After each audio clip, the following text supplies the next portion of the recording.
Hello everybody, welcome to health classes.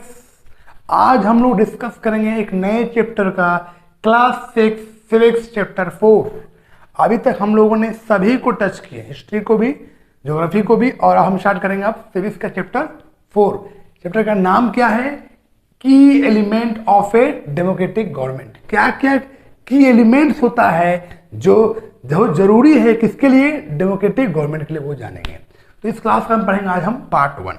तो देखिएगा NCERT में ये चैप्टर आपका है की एलिमेंट ऑफ डेमोक्रेटिक गवर्नमेंट।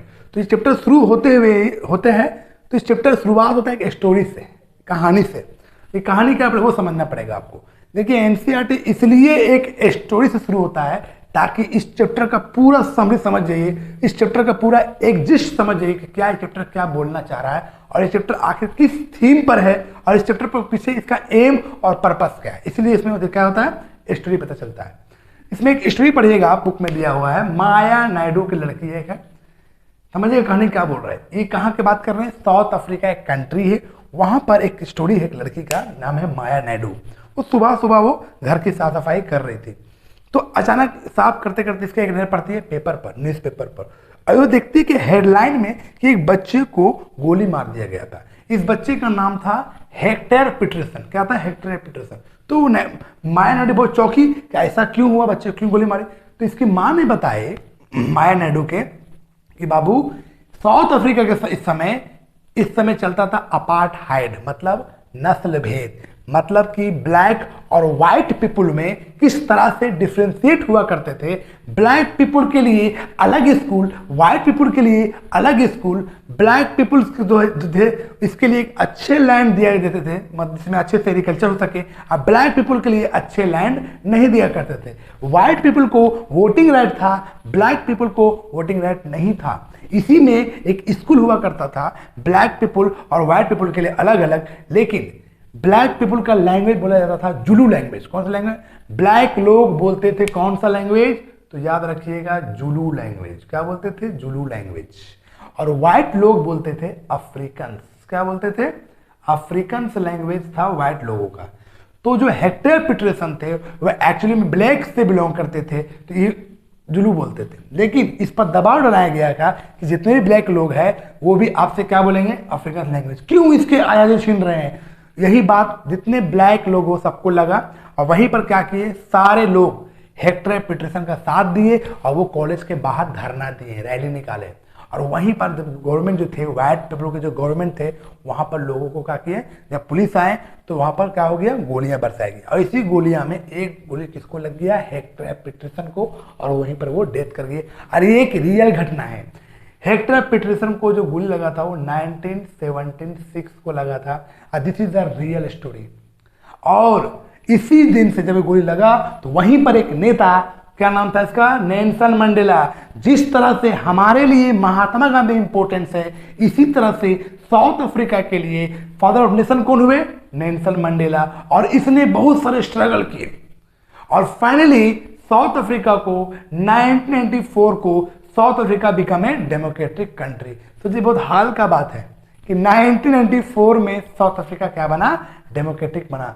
जहां भारत, हमारा प्यारा भारत देश, जो 1950 में 1950 में डेमोक्रेटिक कंट्री बना, वो साउथ अफ्रीका 1994 में बना। सोचा कितना लेट में बना भारत में।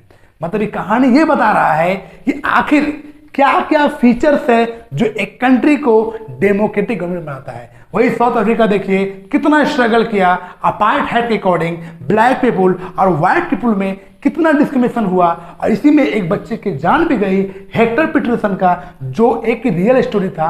और इसमें कौन इसमें फाइट किए, कौन स्ट्रगल किए? एक लीडर जो ब्लैक पीपुल से बिलोंग करते थे, नेल्सन मंडेला। और वही नेल्सन मंडेला फ्यूचर में साउथ अफ्रीका के पहले प्रेसिडेंट बने जो ब्लैक कैटेगरी से बिलोंग करते थे। यही कहानी बताएं। ये कहानी ये बता रहा है कि कंट्री जो बोलती है कि हम डेमोक्रेटिक कंट्री है, तो इसमें क्या क्या फीचर्स होना चाहिए और इसमें क्या क्या एलिमेंट्स होना चाहिए जो ये कंट्री अपने आप को अगर बोल रही है कि मेरा कंट्री डेमोक्रेटिक कंट्री है, इसमें क्या क्या नेसेसरी एलिमेंट होना चाहिए वो जानेंगे। देखो स्टूडेंट्स, तो इसी में हम अब मेरा टॉपिक ये शुरू होता है। पहला टॉपिक है पार्टिसिपेशन। आप बोल रहे हैं कि मेरा कंट्री जो है वो डेमोक्रेटिक कंट्री है, तो सबसे इंपॉर्टेंट चाहिए कि आपके कंट्री में लोगों का क्या चाहिए, सहभागिता चाहिए, पार्टिसिपेशन चाहिए। किस तरह से पार्टिसिपेशन होगा वो देखिए। ऐसा क्यों होता है कि why do you have regular election, हम लोग टाइम टू टाइम इलेक्शन क्यों कराते हैं, क्यों होना चाहिए किसी भी कंट्री में रेगुलर इलेक्शन क्यों होना चाहिए? इसलिए होना चाहिए कि through the voting in the election people elect leader to represent them. हम लोग वोटिंग के थ्रू किसको चुनते हैं, जो हमारे रिप्रेजेंट होते हैं। हम लोग काम नहीं करते, आपके बिहाफ में कोई डिसीजन लेता है। हम लोग मान ले चुनते हैं चीफ मिनिस्टर को, तो क्या हम लोग चीफ मिनिस्टर को वोट देते हैं? हम लोग वोट देते हैं एमएलए को, मेंबर ऑफ लेजिस्लेटिव असेंबली को चुनते हैं, और वो चुनता है चीफ मिनिस्टर्स को। आपके एरिया में जो भी प्रॉब्लम होगा वो एमएलए बात उठाएगा।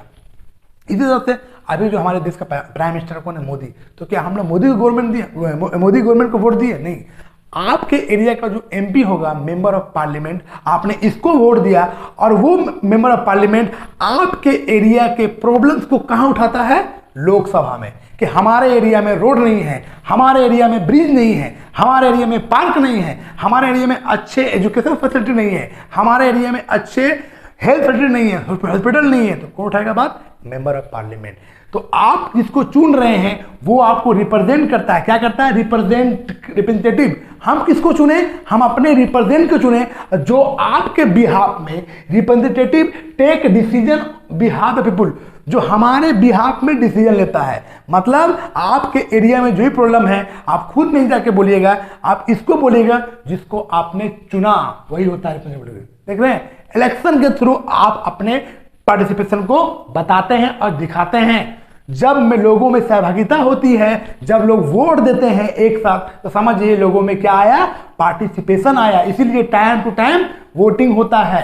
अब देखिए, अगर ऐसा क्यों होता है, सपोज कीजिए जिसको आप चुने, एमएलए या एमपी को चुने, या चीफ मिनिस्टर, जो एमएलए है वो किसको चुना, सीएम को चुना, और जो एमपी है वो किसको चुना, प्राइम मिनिस्टर को चुना। ऐसा हो सकता है जिसको आप चुने, but people not happy with their decision. ऐसा कई बार हुआ है। अभी आए दिन देखिएगा, जब भी गवर्नमेंट बिल लाती है सेंट्रल गवर्नमेंट, लोगों को इसमें खुशी नहीं होता है, हमेशा इसमें नाराजगी आता है, क्योंकि इसका बिल सही नहीं होता है। तो ऐसा होता है कि जो डिसीजन आपके बिहाफ में लिया जा रहा है वो आप इससे खुश नहीं है, तो क्या कीजिएगा आप, तो इलेक्शन फिर होगा कि नहीं होगा। देखिए, गवर्नमेंट जो होती है वो फिक्स नहीं होती, तो इलेक्शन होगा, और जब इलेक्शन हो तो क्या बनेगा, इलेक्टेड गवर्नमेंट। कौन सा गवर्नमेंट बनेगा, इलेक्टेड, जिसको हम लोग चुनते हैं, इलेक्टेड गवर्नमेंट फिर आएगा कि नहीं आएगा। और इस इलेक्टेड में क्या कीजिएगा आप, all the government are elected for fix period. सारे गवर्नमेंट, चाहे सीएम हो चाहे प्राइम मिनिस्टर हो, सबका एक फिक्स टाइम पीरियड होता है, कितना, 5 ईयर। ठीक है, आपने जो काम किया अच्छा किया, लेकिन अगले बार जब वोटिंग होगा तो इस बार आपको हम वोट नहीं देंगे, क्योंकि आप जो डिसीजन लिए वो हम लोगों के लिए, हमारे हित में वो नहीं था। तो आप अपना जवाब किसके थ्रू दीजिएगा, वोटिंग के थ्रू दीजिएगा। इसीलिए टाइम टू टाइम इलेक्शन होता है, और इसी को बोलते हैं क्या, री इलेक्शन। क्या होगा, मान लो अभी इलेक्शन हो गया, फिर 5 ईयर के बाद फिर आएगा। मान लो अभी कौन गवर्नमेंट चल रहा है, मोदी गवर्नमेंट, 2014 से इसका राज चल रहा है, 2019 में हुआ, आपको 24 में होगा। अगर पब्लिक खुश नहीं है तो ये दिन दूर नहीं कि 2024 में इसका काम पूरा बोलते ना, ये पूरा जड़ से ही खत्म हो जाएगा। क्यों, क्योंकि लोग अगर खुश नहीं है आपके डिसीजन से, तो फिर इलेक्शन में आपको वो जवाब देगी कौन, जनता, जनता जनार्दन। अब देखिए क्यों ऐसा होता है, in this way the power of the government get limited by a regular election. अगर इलेक्शन नहीं हो तो फिर आप इस कंट्री को डेमोक्रेटिक कंट्री नहीं बोल सकते। फिर तो वही बात हो गया कि मोनार्की सिस्टम है या फिर डिक्टेटरशिप है, जो बोलेगा वही होगा। लेकिन इंडिया इसलिए इतना यूनिक है क्योंकि वहां पर इंडिया के लोगों को, बातों को सुना जाता है। जब लगता है कि ये गवर्नमेंट सही काम नहीं कर रही है तो आप इसका जवाब वोटिंग के थ्रू आप इसको दे देते हैं। इसीलिए टाइम टू टाइम इलेक्शन होना जरूरी है। अगर टाइम टू टाइम इलेक्शन नहीं होगा तो ये देश, ये कंट्री डेमोक्रेटिक कंट्री नहीं बल्कि मोनार्की गवर्नमेंट हो जाएगा, जिसमें सिर्फ एक राजा का राज चलता है कि वही चले आ रहा है, या फिर डिक्टेटरशिप हो जाएगा, मतलब वही चले आ रहा है, सिंगल आदमी चला रहा है, अपना बात चला रहा है, चाहे गलत क्यों ना हो। इसीलिए बनाया गया है चैप्टर। इसीलिए बोला जाता है कि participation is must important. Without participation आप नहीं कह सकते कि आपकी कंट्री डेमोक्रेटिक कंट्री है। आप पार्टिसिपेशन कर सकते हैं वोटिंग के थ्रू, जो जब आप अपने रिप्रेजेंटेटिव को चुनते हैं और वो आपके बिहाफ में क्या करेगा, डिसीजन लेगा। जहां लगेगा गलत है तो अगले इलेक्शन इसको हम वोट नहीं देंगे, ऑटोमेटिक वो हट जाएंगे, वो चलता रहता है। तो स्टूडेंट हम लोग ये पढ़े आज की कहानी में। आज हम लोग जाने एक स्टोरी पढ़े अफ्रीका में, अपार्टहाइड स्टोरी, जिसमें माया नेहरू कहानी पढ़े। और हम इस चैप्टर में ये जानेंगे ऐसा कौन कौन सा एलिमेंट है जिसके थ्रू आप कह सकते हैं कि आपकी कंट्री क्या है, एक डेमोक्रेटिक कंट्री। देखो स्टूडेंट, तो स्टूडेंट आप इसका ले लीजिए स्क्रीनशॉट।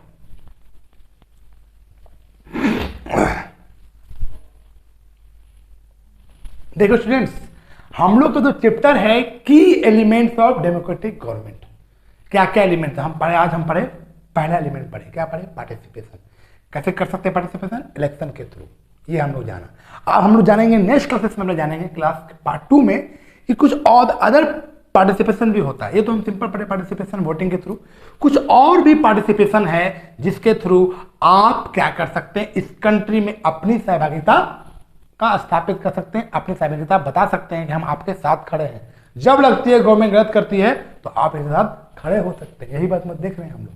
तो स्टूडेंट्स, अगर हमें वीडियो पसंद आया होगा तो लाइक कीजिएगा, सब्सक्राइब कीजिएगा, और सब्सक्राइब के साथ साथ स्टूडेंट्स बेल आइकन को प्रेस जरूर कीजिएगा, तभी मेरा नोटिफिकेशन आपको टाइम टू टाइम मिलता रहेगा। देखिए सिविक्स बहुत इंटरेस्टिंग सब्जेक्ट होता है स्टूडेंट, बहुत इंटरेस्टिंग टॉपिक भी पढ़िएगा, आपको मालूम पड़ेगा कैसे गवर्नमेंट बनती है और हमारा राइट क्या है। सोसाइटी में रूल और रेगुलेशन कौन बताता है, सिविक्स बताता है, पॉलिटिकल साइंस बताता है कि आप सोसाइटी में आपके क्या क्या राइट है, आपके फंडामेंटल राइट्स क्या है, और आपको किस तरह से सोसाइटी में रहना है, किस तरह से रूल को फॉलो करना है, और आपके लिए कौन कौन सा रूल और रेगुलेशन आपके लिए है, वो आपको बताता है सिविक्स बताता है, एंड पॉलिटिकल साइंस। सिविक्स पुराना नाम था, आज के टाइम में क्या हो गया, पॉलिटिकल साइंस बताता है। वही हम लोग पढ़ रहे हैं क्लास 6 का चैप्टर 4 की एलिमेंट्स ऑफ डेमोक्रेटिक गवर्नमेंट। ये कौन कौन सा एलिमेंट है जो बताएगी कि आपकी कंट्री एक डेमोक्रेटिक कंट्री। इसमें हम लोग क्या पढ़े, पहला पार्टिसिपेशन वोटिंग के थ्रू। अब पढ़ेंगे इसका पार्ट 2 में other participation. Okay student, take care, जय हिंद, जय भारत।